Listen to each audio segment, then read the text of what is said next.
Good morning all of you. मैं अवनीश कुमार सिंह आज फिर से आप लोगों के सामने कक्षा 11 का वितान भाग 1 से राजस्थान की रजत बुते चैप्टर का चौथा भाग वीडियो लेकर के उपस्थित हुआ हूँ। पिछले 3 भाग में आपने देखा कि किस प्रकार से कुएं की खुदाई हो रही है और उसकी चिनाई की जा रही है। पिछले में बताया गया कि कुएं के खुदाई में चेजा का जो काम है वो सबसे महत्वपूर्ण है, यानी चिनाई का काम सबसे महत्वपूर्ण है।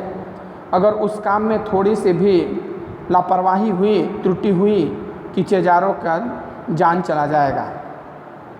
तो चेजा का काम कहीं कहीं ईंट पत्थर से किया जाता है, यानी कि दीवार खड़ा किया जाता है, लेकिन कहीं कहीं वो सक्सेस नहीं हो पाता है। बालू अत्यधिक भुरभुरा होता है तो बालू गिर जाता है, तो उसको रस्सी से करते हैं।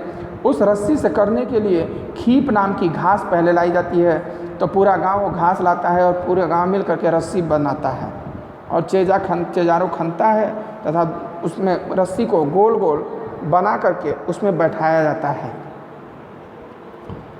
फिर कहीं कहीं रस्सी से भी नहीं काम होता है, रस्सी मिलती नहीं है, पत्थर मिलते नहीं हैं, तो वहाँ पर बल्ली लगाया जाता है, बांस बल्ली, पेड़ों की टहनियाँ, मोटी मोटी टहनियाँ, वो रस्सी के आकार से सरपड़ी की तरह इस तरह करके फंसा करके बनाई जाती है, जिसको सापड़ी बोलते हैं। यहाँ तक हुआ था। अब जब नए लोग जाएंगे जहाँ खीप की रस्सी बनाई जा रही है तो उन्हें समझ में ही नहीं आएगा कि यहाँ पर रस्सी बन रहा है कि कुएं खोदा जा रहा है।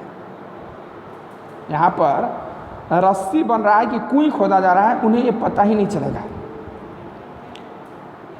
नीचे खुदाई और चिनाई का काम कर रहे चलवान जी को मिट्टी की खूब परख रहती है।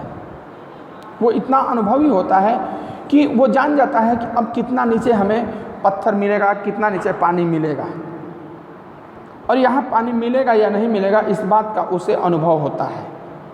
खड़िया पत्थर की पट्टी आते ही सारा काम रुक जाता है। जैसे ही वो पत्थर आ गया, जो खड़िया पत्थर चलता है, तो वहाँ का सारा काम क्या होता है, रुक जाता है। अब सारा काम खुदाई का काम खत्म। इस क्षण नीचे धार लग जाती है, चेजारों ऊपर रहते हैं। जैसे ही पत्थर आएगा तो पत्थर पे पानी वहाँ इकट्ठा, वो पानी उस पत्थर पे इकट्ठा होने लगा, पानी का स्रोत चलने लगता है। तब वो क्या करता है, चेजारों ऊपर आ जाता है। कुएं की सफलता यानी सजलता उत्सव का अवसर बन जाता है। जब कुएं खुल जाता है, सफल हो जाती है, पानी आ जाता है, तो वहाँ पर एक उत्सव जैसा होता है, माहौल जैसा होता है। पहले गांव में भी जब कुआं खोदा जाता था, उसमें पानी आ जाता था, तो पूरा यज्ञ होता था, भोज होता था, भंडारा होता था वहाँ पर, और सभी लोग मिलकर, गांव के लोग मिलकर के ही खुदाई करते थे। पहले सामूहिकता का ज़माना था, हर काम सभी लोग मिलकर करते थे, चाहे खेती बाड़ी का हो, घर मकान का हो। हाँ, पहले गन्ने की जो बुआई होती थी, ऊख की बुआई, तो सब लोग मिल करके बोते थे और उसका भोज होता था। हाँ, तो हर काम में लोग मिलजुल करके सहयोग से करते थे और बड़ा आनंद आता था। और जब काम सफल हो जाता था, जब काम समाप्त होता था, तो एक उत्सव के प्रकार का होता था, तीज त्योहार की तरह।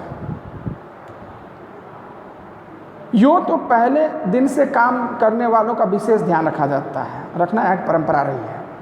यानी पहले दिन से ही जब काम शुरू हो जाता है तो जितने लोग उसमें हैं, सहभागिता कर रहे हैं, चाहे कोई खीप ला रहा है, चाहे खीप की घास ला रहा है, चाहे कोई रस्सी बना रहा है, कोई मट्टी खींच रहा है, व कोई खड़ा होकर के वहाँ देख ही रहा है, तो उन सब लोगों का वहाँ पर भोजन वोजन का, नाश्ता पानी का इंतज़ाम सबका रहता है। हाँ, भौरी चोखा लगता रहता है, लोग काम करते रहते हैं। पर काम पूरा होने पर तो विशेष भोज का आयोजन होता है।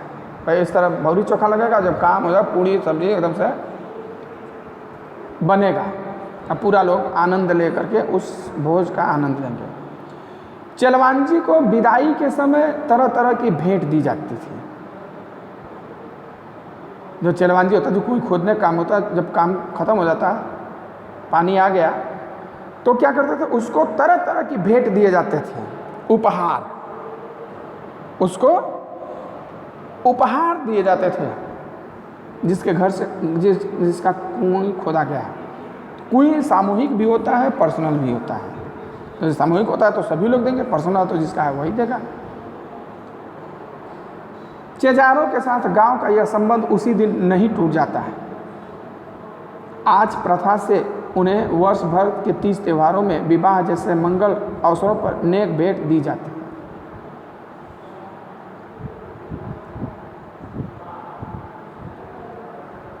जैसे हम लोग गांव के हैं, तो गांव में भी देखिए, जो हमारे परजुनिया होते हैं, जो काम करने वाले होते हैं, चाहे बढ़ई हो, नाई हो, धोबी हो, हाँ, कुम्हार हो, कहार हो, पानी भरने वाला, ये सब क्या करते हैं, ये हमारे घर कोई काम पड़ता है तो आते हैं, जैसे उत्सव पड़ता है तो उनको नेक भेंट दिया जाता है, वस्त्र इत्यादि दिया जाता है। वो साल भर हमारा काम करते हैं, उन्हें नगद मजदूरी नहीं दी जाती है। नगद नहीं मजदूरी दी जाती है तो उनको उपहार स्वरूप, जैसे खेतों में जब आपका अनाज होगा तो उन्हें 1 बोझा धान या 1 बोझा गेहूँ दे दिया जाएगा, रहर दे दिया जाएगा, बाजरा दे दिया जाएगा। फिर कोई 30 त्यौहार पड़ता है तो आते हैं तो उनको 10-5 रुपया दे दिया जाता है उपहार स्वरूप। या आपके घर फंक्शन वगैरह पड़ गया, शादी विवाह पड़ गया, तो नगद पैसा, कपड़ा इत्यादि सब दिया जाता है ना। तो वही काम चेलवांजी के साथ वहाँ पर किया जाता है। ये नहीं कि कुएं खुद गया तो आपका काम खत्म। इस साल भर उनसे व्यवहार बनाया जाता है। उनके लिए खेतों से उनका अलग गल्ला निकाल दिया जाता है। 30 त्योहारों पर विवाह जैसे मंगल कार्य को उन्हें एक भेंट उपहार दिया जाता है। फसल आने पर खलिहान में उनके नाम से अनाज का एक अलग ढेर भी लगता था। यानी फसल तैयार हो गई तो उनके नाम से एक गल्ला निकाल दिया जाता था, 1 बोझा निकाल दिया जाता था, 2 बोझा, जितना हो। अब सिर्फ मजदूरी देकर भी काम करवाने का रिवाज आ गया है। यानी उस समय तो था कि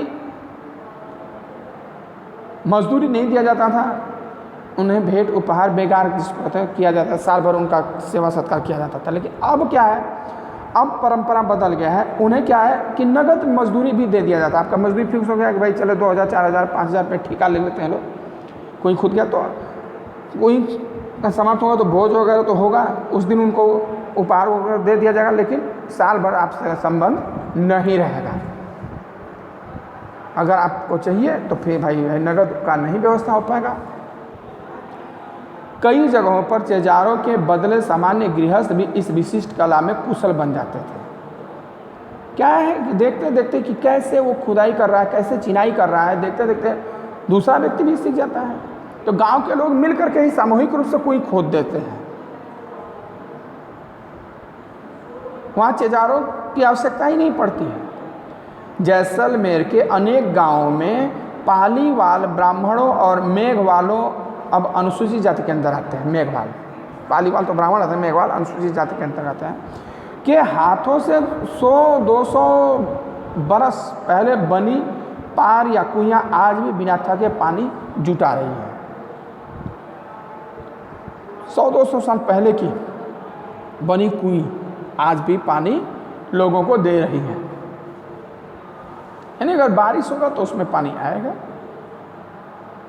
बारिश का पानी रिस करके बालू के कण से छानता हुआ वो खड़िया पत्थर पर जाता है, खड़िया पत्थर के इर्द गिर्द वो जमा हो जाता है। कुएं का मुंह छोटा रखने के 3 बड़े कारण हैं। कुएं का जो व्यास होता है कुएं से लगभग आधा होता है,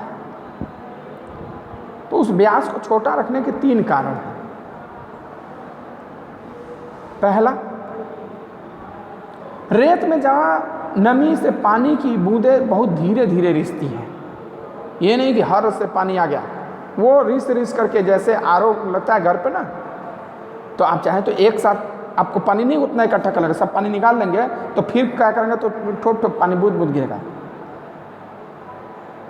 वो कल उसमें इकट्ठा होता है तब आप निकालते हैं ना, और सब निकालेंगे तो फिर ज़रूरत पड़ेगी तो आपको बूंद बूंद करके ही निकालना पड़ेगा, क्या नहीं निकलेगा। उसी तरह वहाँ भी पानी जो रिस रिस करके निकलता है, वो सबमर्सिबल की तरह हर से पानी नहीं आ जाता कि आप निकालते रहे पानी आता रहेगा, नहीं। दिन भर में एक कुएं मुश्किल से इतना ही पानी जमा कर पाती है कि उसमें से 2-3 घड़े भर सके। ये सोचिए, एक कुएं खोदने में इतना मेहनत लगता है और दिन भर में उसमें इतना ही पानी आ पाता है कि 2-4 घड़े पानी निकाल सकते हैं, 2-3 घड़ा। जैसे आरओ लगाए हैं तो आप एक आरओ से दिन भर में कितना पानी निकाल लेंगे, हैं? तो ये तो मशीन है, इसमें हम बड़ा कर सकते हैं, छोटा कर सकते हैं, उसमें बड़ा छोटा नहीं कर सकते हैं। वो सिस्टम प्रकृति के सिस्टम से निकलेगा। तो 2-3 घड़े पानी यानी पीने के लिए तो उतना काफ़ी है। उस पानी का इस्तेमाल पीने के अलावा और किसी चीज़ में नहीं होता था। बहुत करता खाना बनाने, पीने, बर्तन धुलने, नहाने, पशुओं को धुलने इत्यादि के लिए वो पालर पानी का इस्तेमाल होता था। पालर पानी अर्थात जो बारिश का पानी इकट्ठा होकर के रखता था, या फिर कुआं से जो पताली पानी है उस पानी का इस्तेमाल अन्य कार्यों के लिए होता है। ये पानी जैसे आरओ का पानी तो पीने के लिए है, नहाने धोने के लिए अलग पानी इस्तेमाल करते हैं ना, वो सेम वही प्रक्रिया है। वहाँ का वो आरओ ही है, समझिए। तो 2-3 घड़े पानी भर सकते हैं। अब कुएं के तल पर पानी की मात्रा इतनी कम होती है कि यदि कुएं का व्यास बड़ा हो तो कम मात्रा का पानी ज़्यादा फैल जाएगा और तब उसे ऊपर निकालना संभव नहीं होगा। पानी तो इतना कम ही आता, 2-3 घड़ा निकाल सकते हैं, लेकिन अब उसका व्यास अगर खूब चौड़ा कर दिया जाए तो वो पानी उसी में फैल जाएगा। अब किससे आप भरेंगे पानी? बाल्टी डालेंगे तो वो उसमें डूबेगा ही नहीं, तो पानी कैसे आएगा? तो इसलिए व्यास को पतला रखते हैं ताकि पानी ऊपर चढ़ करके आए, तो छोटी बाल्टी इत्यादि से पानी को निकाला जा सके। यदि कुएं का व्यास बड़ा हो तो कम मात्रा का पानी ज़्यादा फैल जाएगा और तो उसे ऊपर निकालना संभव नहीं होगा। छोटे व्यास की कुएं में धीरे धीरे रिस कर आ रहा पानी 2-4 हाथ की ऊंचाई ले लेता है। धीरे धीरे रिसता है तो 2-4 हाथ ऊंचा हो जाता है, तो उसमें हम बाल्टी वगैरह डुबा सकते हैं। और जब 4 बाल्टी निकाल दिए तो फिर वो नीचे चला गया, अब बाल्टी नहीं डूबेगा। अब फिर इंतजार करिए शाम, तब फिर शाम को निकलेगा या सुबह निकलेगा। कई जगहों पर कुएं से पानी निकालते समय छोटी बाल्टी के बदले छोटी चड़स का उपयोग होता है। चड़स वो चमड़े का थैला होता है,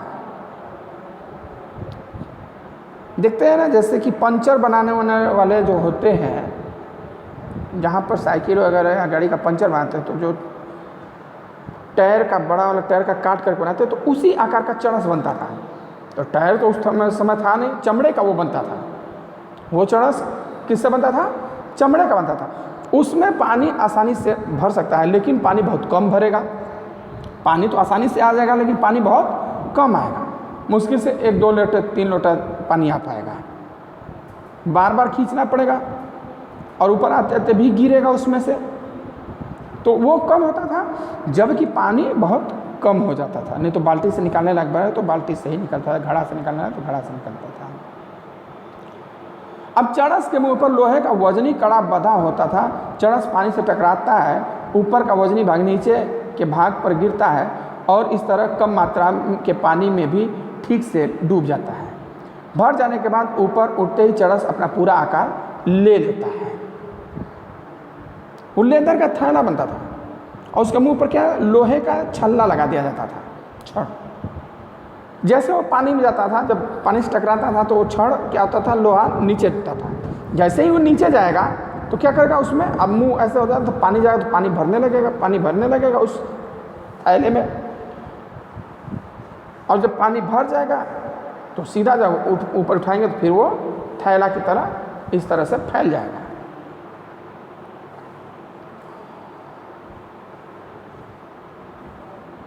पूरा आकार वो ले लेता है। पिछले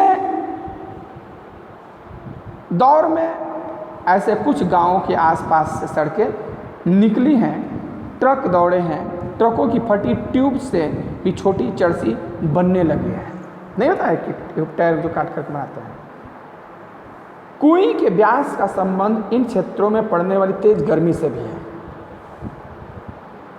कहते ना कि उसका व्यास कम रखा जाता है, उसके 3 कारण हैं। पहला तो कारण कि भाई व्यास चौड़ा होगा तो पानी उसमें एकत्र नहीं हो पाएगा निकालने भर का, इसलिए व्यास पतला रखते हैं। दूसरा कारण है वहाँ पड़ने वाली गर्मी। व्यास बड़ा हो तो कुएं के भीतर पानी ज़्यादा फैल जाएगा और बड़ा व्यास पानी को भाप बनाकर उड़ने से रोक नहीं पाएगा।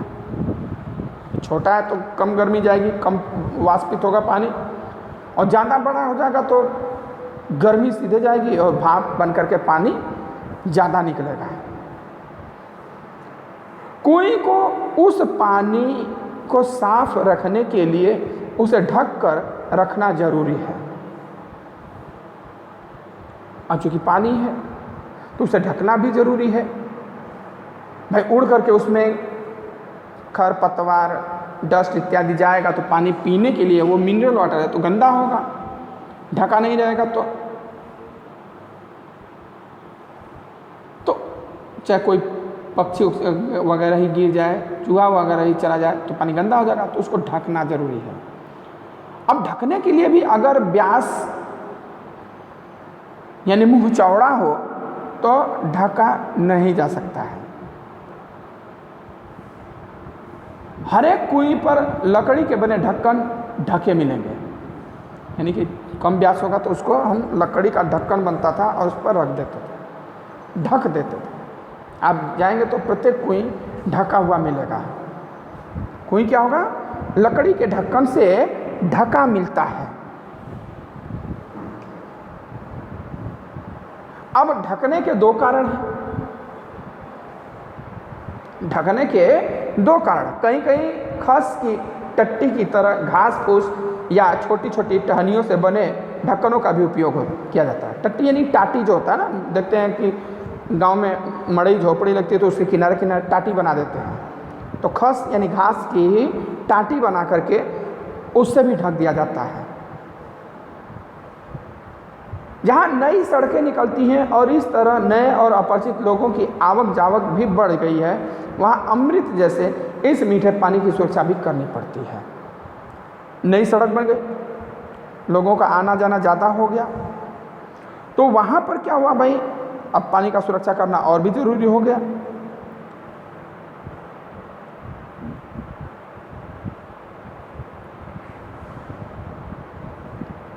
इन इलाकों में कई कुइयों के ढक्कनों पर छोटे छोटे ताले भी लगने लगे हैं। क्या करते हैं, वहाँ पर ताला लग जाता है, ढक्कन लगा दिया, ढक्कन पे ताला, यानी पानी की कीमत उनसे पूछिए जाकर।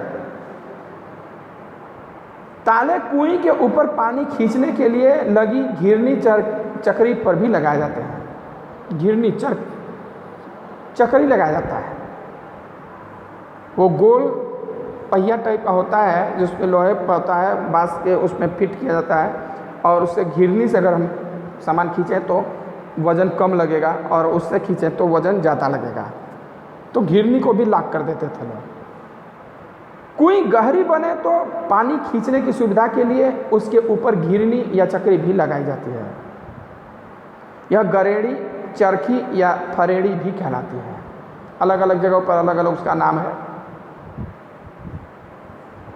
यहाँ चरखी और घिरनी कहा जाता है, तो वहाँ गड़ेरी फरेड़ी भी कहा जाता है। फरेड़ी लोहे की 2 भुजाओं पर भी लगती है। वो लोहे का जैसे एंगल बनता है ना, तिरछा, लोहे का तिरछा एंगल बनता है इस तरीके से, तो उस पर उसको लगा देते हैं, एक इस साइड एक उस साइड, एक इस साइड एक उस साइड लग जाता है।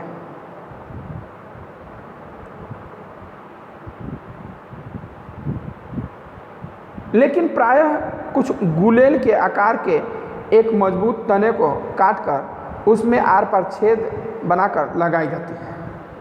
गुलेल देखे हैं, इस आकार का लकड़ी होता है और उसी मोटा तना वो इस प्रकार काट देते हैं और उसमें छेद करके उस गडेरी को फंसा देते हैं।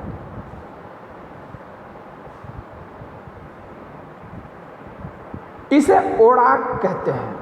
ओड़ाक और चरखी के बिना इतनी गहरी और सकरी कुएं से पानी निकालना बहुत कठिन काम बन जाता है। चरखी तो जो घिरनी पहिए तरह होती है, और ओड़ाक जिसमें वो टिकाया जाता है, इस पर लगाया जाता है। अगर वो न लगे तो पानी खींचना काफ़ी कठिन है, क्योंकि आप हाथ के बल पर पानी खींचेंगे तो उसमें दीवार में लड़ती जाएगी और पानी सब गिरता जाएगा। और चरखी है तो बीचों बीच सेंटर में लगा दिया जाता है, तो पानी गिरने का कम चांस होता है। ओड़ाक और चरखी चरसी को यहाँ वहाँ बिना टकराए सीधे ऊपर तक लाती है। जो चरसी है जिससे पानी निकाला जाता है, वो सेंटर में होता है, बीचों बीच में हिलता डुलता भी बहुत ज़्यादा नहीं, तो वो बिना लड़े हुए आता है। पानी बीच में छलक कर गिरता नहीं। वजन खींचने में तो इससे सुविधा रहती ही है। कई फायदे हैं। खड़िया पत्थर की पट्टी एक बड़े भाग से गुजरती है, यानी बड़े हिस्से से गुजरती है। अगर यहाँ खड़िया पत्थर की पट्टी निकल गई है तो अब वो 100, 200, 400 मीटर, 2 किलोमीटर दूर तक जाएगी। यानी जहाँ जाएगी आप उसको वहाँ कुएं खोद करके पानी निकाल सकते हैं।